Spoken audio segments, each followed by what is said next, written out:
Okay, this is Ron Lang with MajesticTrader.com, and we are bringing in our resident expert on trading psychology, Michele Hurlbut. And I'm going to turn it over to her, and she's going to try and drill down on some things for you to better understand about trading psychology and offer some tips and tricks. Michele? Hi, Ron. Thank you very much for allowing me this time and to come and speak with you guys and your clients. You're all kind of wondering, psychology is a huge part of trading. I'm sure you've all run across different times in your trading career where emotions have gotten kind of jumbled up with your trading. And so I just am here to let you know that that's kind of my focus and what I do is I help traders work through that particular portion of their trading career. A little bit about me. I'm a physician assistant by trade. I've been in trauma surgery for the past 11 years. I've recently gotten out of it, but I still hold the medical aspect of what I do near and dear to my heart. I'm a Forex and futures trader. I have been trading since the latter half of 2008, and I have received my master level certifications in neurolinguistics programming, timeline dynamics, hypnosis, emotional freedom technique, and success coaching. These are the things, along with knowing a lot about how a trader thinks and feels after being one and while being one, are the tools in my toolbox for how I help other traders along in what they're doing. Now, a lot of people, they say to themselves, this time it's going to be different. But they keep getting the same results. And I'm here to tell you that it's not your fault. Part of the things that go on with us is we have certain beliefs. And these beliefs are in our subconscious. And they run our lives. Neurolinguistics programming is about the language of our subconscious mind. Now, beliefs are very strong. A belief in the dictionary it's a state or a habit of mind in which trust or confidence is placed in someone or something. And once we place that trust, we are very strong in it. Our thoughts and our beliefs affect our emotions. These emotions affect our chemical responses. These chemical responses affect our emotions. They affect our thoughts and beliefs. It's like a huge vicious circle. And how we think and believe about something, be it about trading, be it about money, be it about our success, our ability to have success or not have success, these are all things that play with a trader's mind in trading and in other areas of their life. Now, the type of client I see, one type of client I see is John. John's been trading for about 5 years. He's currently doing well. He makes about 2% on his capital a week. He has a goal, though. John has a goal, and he'd like to make 2.5% a week. He'd like to up it. Now, a lot of us know psychologically, or just in what we do, that all you have to do to make more money in trading is add another contract or add 2 contracts. How many of us have actually worry or fear about it? So this is what John's experiencing right now. He's having trouble adding the contract and getting over the worry of adding it. So this is his thoughts and his beliefs. His thoughts and his beliefs about himself, about success, about money are affecting his emotions. His emotions are affecting his thoughts and beliefs. They're also affecting chemical responses that happen in his body, which also affect his thoughts and beliefs. So he's in this whole vicious little cycle. A lot of us have been there over a lot of different things.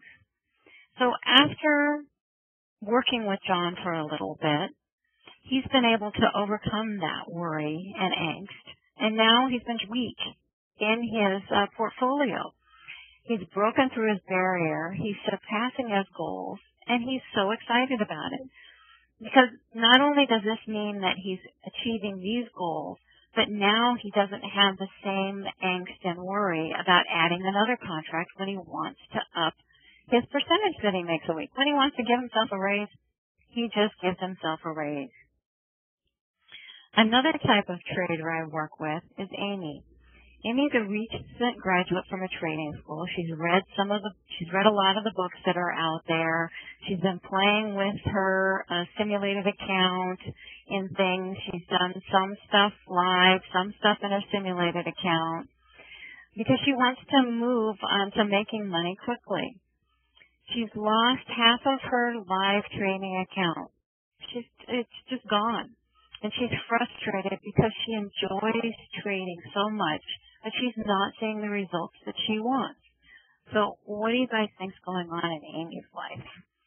Amy's having thoughts and beliefs about trading, and now about herself and the ability to trade and do this, which are affecting her emotions, which affect her thoughts, which also affect the chemical responses in her brain, and it turns into this huge vicious cycle. So after working with Amy for a little while, Amy now has a solid trade plan. She has a weekly goal that she's consistently making, and she's doing it now in her live account. She's starting to see her once was down account now coming back to life, and she's gotten excited about trading again. These are all things that are easy to overcome if you know how to do it, and if you have someone helping. And so, which path would you like to take? I'd like to do a little exercise with you guys, and it's a memorization exercise. This is just one of the little things that neurolinguistics programming, it's a little help for helping us memorize something.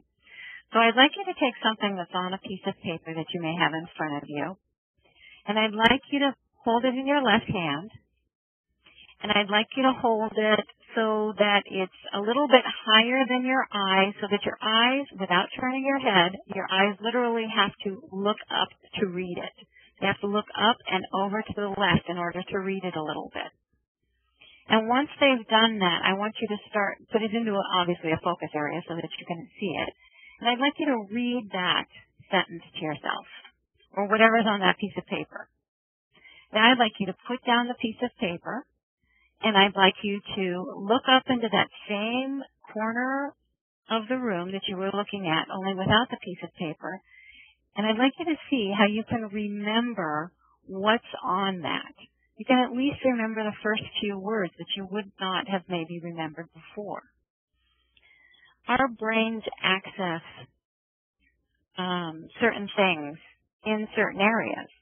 And one of the things that by looking up and to the left, you're accessing a memory. You're accessing a visual memory specifically.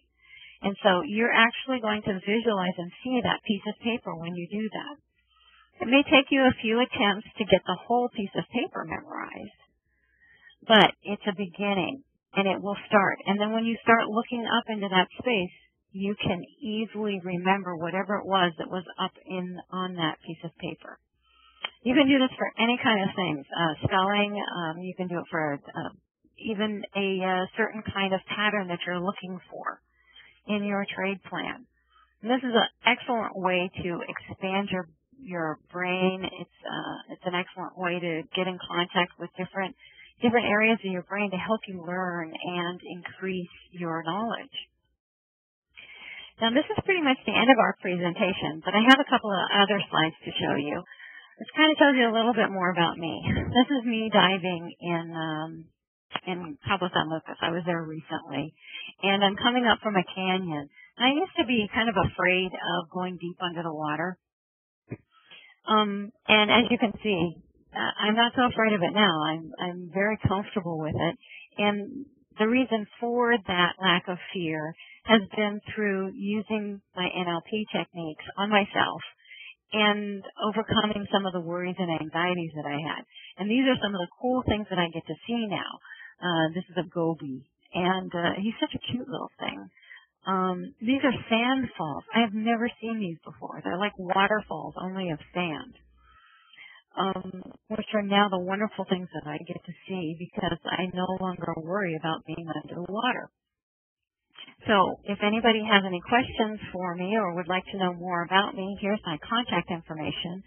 And Ron, I want to, again, thank you very much for having me speak to your clients and customers, and would like to open it up to any questions that anybody may have had.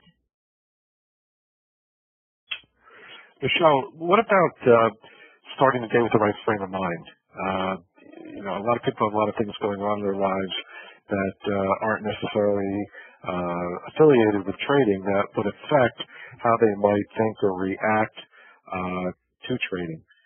Do you have any advice, recommendations to kind of hitting the red light, green light on when you should or should not trade based upon your frame of mind? I have my own personal things. I know that when I wake up in a bad frame of mind, if I cannot get myself into a good frame of mind, I don't trade that day. The reason being is when we are in a bad emotional state, our judgment is impaired.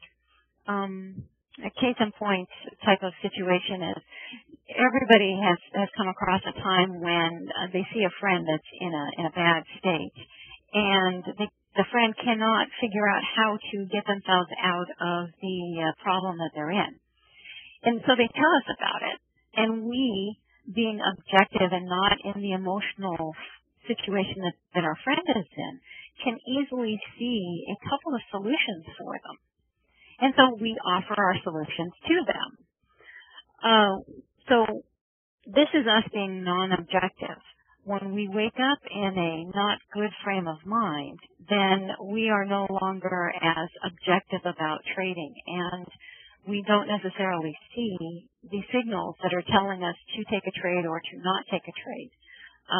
You can, when you wake up in a bad frame of mind, you can do certain techniques that I've taught people that allow you to change your frame of mind so that you can trade well. So these are just, that's my suggestion. Those are kind of what I do personally. Okay, and another question came in regarding goal setting. Obviously, your goals are going to be different than my goals versus other people's goals. A lot of times people put in ridiculous goals, goals that are really unattainable. How do you have people frame in their personality? After identifying, that's a good question because so many people want to have something, everything right now. They want to be making $1 million right out of the bat, and that's just not reasonable. So one of the things to look at is after finding out their personality and what is driving them. A lot of people are driven by family situations, by dire straits, and some people are just driven by other things. After finding out what's driving them, then you can talk to them about what is reasonable. Is it really reasonable? And I don't think anybody feels that it's reasonable to be working in a regular environment.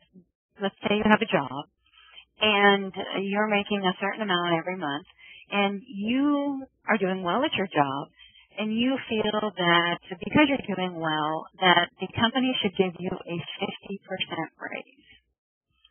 Now, how many people really think that is a possibility? Who can go in and demand a 50% raise? I'm going to demand a 50% raise or I'm going to leave my job. Unfortunately, people tend to think that because they're traders, they can demand these things out of themselves. And in reality, it's still a learning process. They have to learn how to add on the next thing. And they need to be reasonable about how they add on the next thing. Otherwise, they end up becoming negative in their accounts. So breaking it down for them, having them break down and having them grow it from there. Gotcha. Those are all good points. Okay. There weren't any other questions. Michele, I want to thank you very, very much for your time, and we will post this onto our website. Thank you, Ron, and have a wonderful afternoon. Okay.